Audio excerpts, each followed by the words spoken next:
પહેલી જાન્યુઆરીથી CNG PNG સસ્તા થશે। પેટ્રોલિયમ અને નેચરલ ગેસ નિયામક બોર્ડે ટેરિફમાં ઘટાડો કર્યો છે। ઘટાડાનો લાભ ઉપભોક્તાઓને મળશે। સીએનજી વાહન ચાલકો તથા ગૃહિણીઓને તેનો ફાયદો મળશે। પ્રતિ યુનિટ 3 રૂપિયા સુધીનો ઘટાડો કરવામાં આવશે।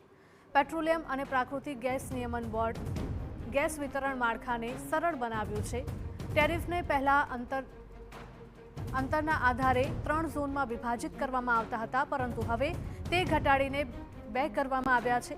નવા નિયમ મુજબ ઝોન 1 હવે દેશભરમાં સીએનજી અને ઘરેલું પીએનજી ગ્રાહકોને સસ્તો પડશે। ઝોન 1 માટેનો દર હવે 54 રૂપિયા નક્કી કરવામાં આવ્યો છે। આ ફેરફારથી સામાન્ય માણસના ખિસ્સા પરનો બોજ 2 થી 3 રૂપિયા ઘટશે।